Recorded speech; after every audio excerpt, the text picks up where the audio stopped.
Hey guys, today we're going to talk about the movie Hacksaw Ridge, a film based on the true story of an American soldier who refused to carry a weapon. Alright then, without further ado, let's jump straight into the story. And as always, if you enjoy this channel, don't forget to subscribe so you won't miss any other exciting videos from latest movie stories.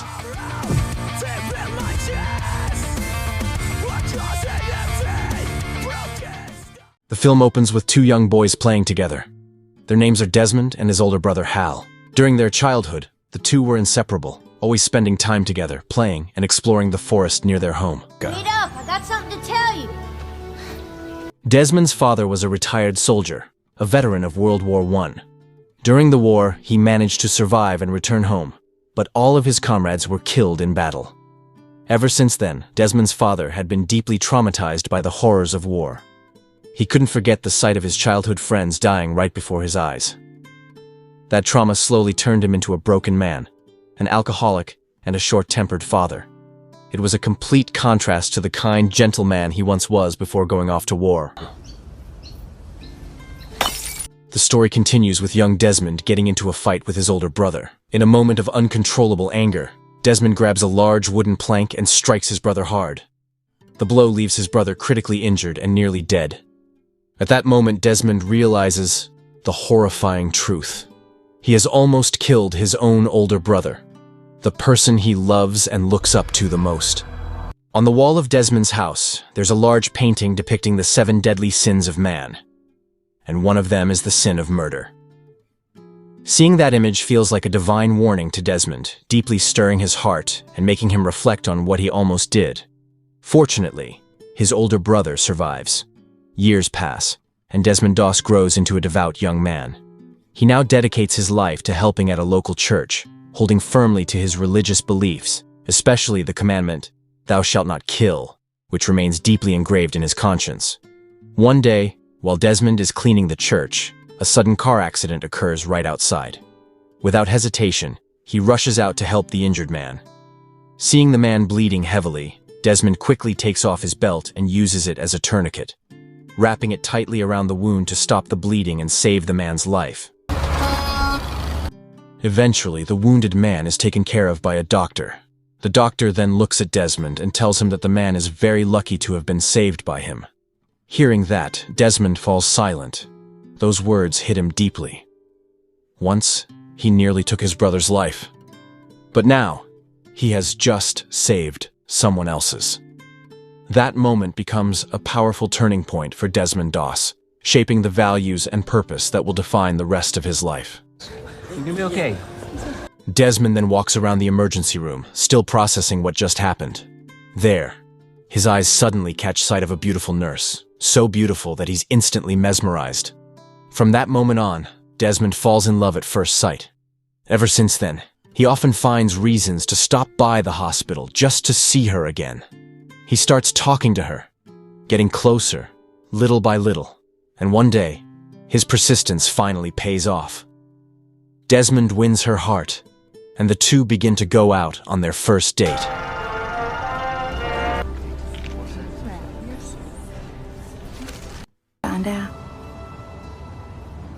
Desmond eagerly learned about medicine from his girlfriend. Every day, she lent him medical books, and he meticulously studied the human body and first aid techniques. Then one morning, while the Doss family was having breakfast together, Desmond's son, Hal, suddenly emerged from his room, dressed in a crisp military uniform. He calmly informed his family that he had decided to enlist and serve in World War II. Everyone at the table was shocked, especially their father, who still harbored deep trauma from World War I, where all his friends had died on the battlefield. He couldn't bear the thought of his son suffering the same fate.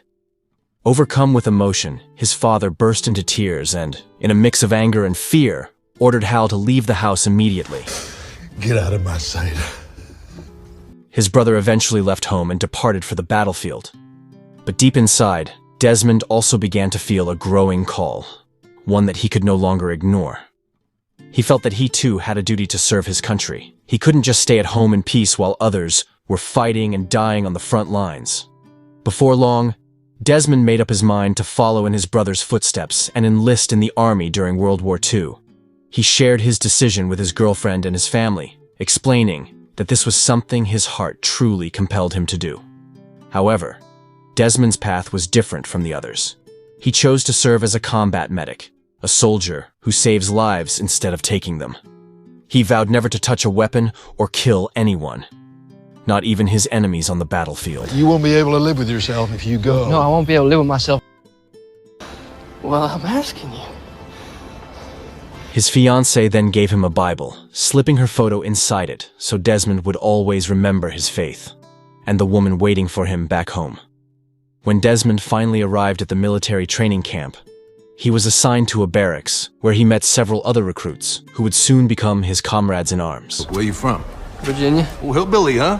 From his interactions with his fellow soldiers to his relationship with the sergeant and the commander in charge of his unit, Desmond quickly began to experience the tough and disciplined life of military training. Stalks of corn with better physique.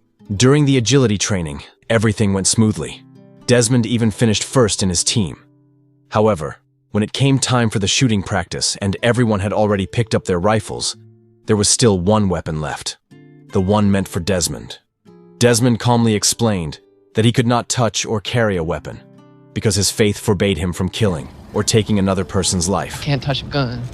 At that moment, everyone was stunned by Desmond's refusal, including his commanding officer. Desmond firmly said, "I'm sorry, sir. I can't. My faith forbids it."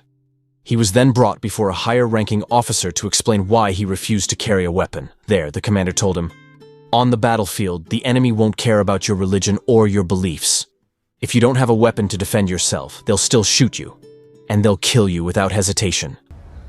And you joined the army. Well, no, sir, That night, Desmond Doss was bullied by his fellow soldiers because of his firm religious beliefs. They thought his refusal to carry a weapon would only put the entire unit in danger and make things harder for everyone.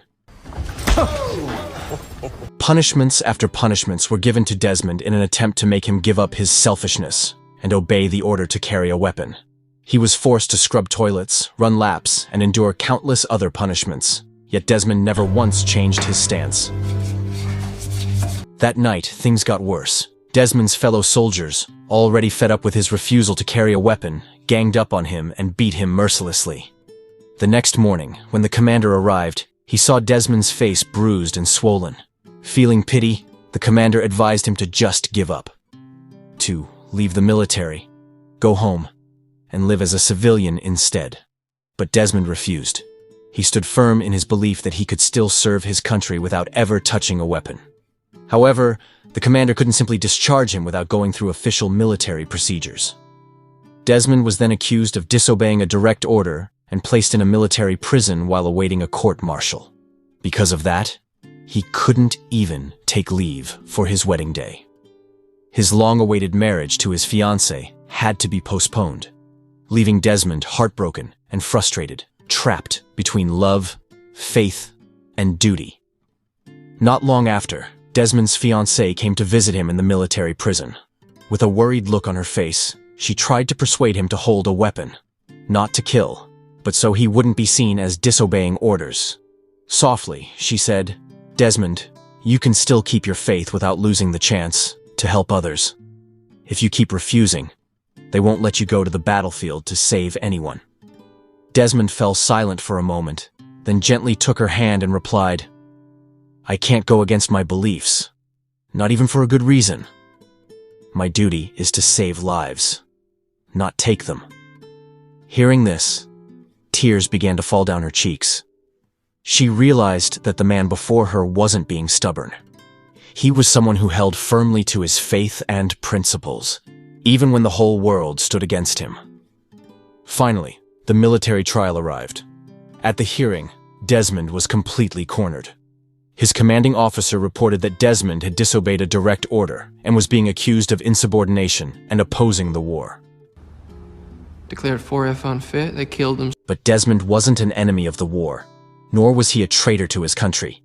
Everyone in the army was expected to obey orders without question, never putting personal beliefs above command. Just when everything seemed hopeless, Desmond's father, a World War I veteran, arrived at the courtroom carrying a letter from the Army's high command. The letter stated that Desmond's decision to serve as a combat medic was completely legitimate. His refusal to carry a weapon or take a life was not an act of defiance, but an expression of his religious faith, and that such faith is protected by the Constitution. Therefore, Desmond's actions could not be considered a violation of military law. Finally, after that, Desmond was granted leave to attend his wedding with his fiancée. The training period came to an end, marking the beginning of a new chapter in Desmond's journey. And now, they were about to face the real battlefield, against the Japanese army. In this war, what truly determined survival wasn't just strength or weapons, but the soldiers' mental fortitude. And everyone knew how terrifying the Japanese forces were.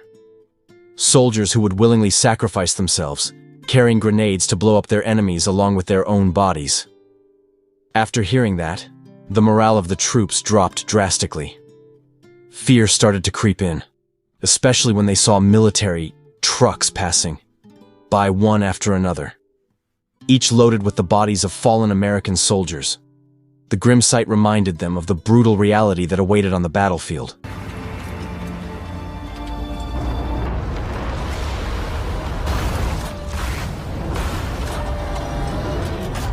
And finally, they arrived at the battlefield, a steep cliff known as Hacksaw Ridge. The soldiers began their climb, one by one, hauling their gear up the ropes with tense determination. But the moment they reached the top, chaos immediately broke out. Explosions erupted everywhere. Bullets whizzed past their ears, and bodies fell left and right. The air was filled with the deafening sounds of gunfire and screams of pain.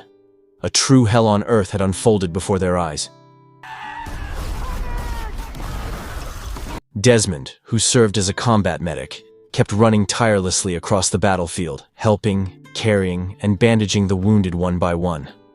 While other medics stayed in the rear to treat survivors, Desmond went straight to the front lines where bullets were flying from every direction. Armed with nothing but his faith, courage, and determination to save as many lives as possible, he refused to carry a weapon. Amid the chaos, Desmond nearly got shot by a Japanese soldier while trying to save one of his comrades. But thanks to the teamwork and protection of his fellow soldiers, Desmond managed to survive as the only unarmed medic fighting on the front lines. Desmond kept going back to the front lines again and again to rescue more soldiers. As night fell, the troops were ordered to retreat for the time being, since the darkness made it impossible to continue their assault safely. The next morning, the Japanese forces launched a massive attack. The American troops were overwhelmed, pushed back, and forced to retreat toward the edge of Hacksaw Ridge to climb down. But because of the sudden ambush, countless soldiers were killed or badly wounded. Many of Desmond's friends from his training barracks were among those who fell.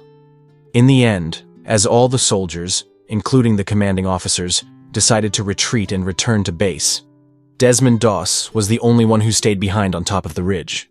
Desmond, who was watching his friends die and suffer around him, was completely torn. He didn't know whether to run for his life or stay and try to save them. Meanwhile, the Japanese soldiers were still everywhere, relentlessly attacking. In the end, Desmond made his choice. He went back to the front lines to rescue as many wounded soldiers as he possibly could. One by one, he carried the injured men on his back, dragging them through the smoke and fire to the edge of the ridge. Then, he carefully lowered each of them down using a rope. Down below, the soldiers standing guard started to notice that wounded men were being lowered one after another. They were confused. Where were these men coming from? Who was sending them down? At the same time, the commander, who had just returned to base, couldn't stop thinking about the soldiers still trapped and bleeding on top of the ridge. He wanted to go back for them, but he had no way to reach them. The commander grew increasingly frustrated and desperate. He contacted everyone he could, pleading for reinforcements to climb back up and rescue the remaining men. However, the additional troops couldn't arrive until the next morning. Meanwhile, Desmond, still alone on the battlefield and completely unarmed, kept playing a deadly game of hide-and-seek with the Japanese soldiers, while tirelessly rescuing his wounded comrades. Even when Desmond entered one of the Japanese underground tunnels and found an injured Japanese soldier, he still helped him. In short, Desmond did everything he could to save everyone, even the enemy soldiers. Night fell, yet Desmond kept going back and forth to the front lines. He fought alone, risking his life to save his fellow soldiers on the battlefield without a single comrade by his side. Finally, morning came. The commander was shocked to see that all of his men were already in the medical ward, alive and being treated. When he asked who had done all this, they told him that it was Desmond. He had saved them all by himself throughout the entire night. Upon hearing that, the commander immediately gathered his troops to return to Hacksaw Ridge. After Desmond finally felt he had done enough, he managed to climb down and escape from the pursuing Japanese soldiers. When he reached the bottom, all the soldiers there were completely stunned by what Desmond had accomplished alone up there. They were in awe, truly seeing him as a hero. Later, back at the base, the commander approached Desmond and admitted that he had been wrong about him all along. He said that he once thought Desmond was just a skinny, stubborn man, selfishly clinging to his religious beliefs and refusing to fight. But now, Desmond had proven himself to be far more than that. He wasn't a coward or a troublemaker. He was a true hero. After that, all the soldiers gathered and prepared to climb back up Hacksaw Ridge to continue the battle. But this time, they all said the same thing. They refused to go back up without Desmond. They believed that as long as Desmond was with them, God would be with them too, protecting and guiding them through the chaos of war. Finally, as the moment came for everyone to return to the battlefield, the entire unit stood in silence, waiting. They waited for Desmond Doss to finish his prayer. A prayer for their safety, their courage, and for every soul who would face death that day.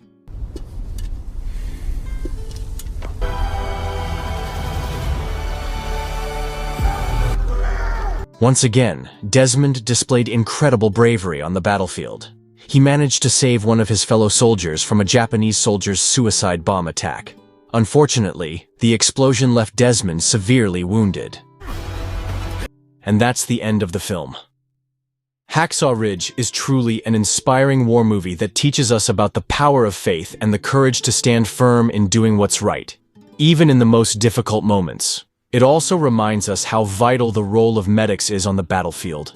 Without them, countless lives would be lost in vain. So, if you love war movies and want to be inspired by the true story of a real hero, you definitely have to watch Hacksaw Ridge. Thank you so much for watching this video until the end, and don't forget to subscribe so you won't miss out on more amazing movie stories. See you again in the next video, guys.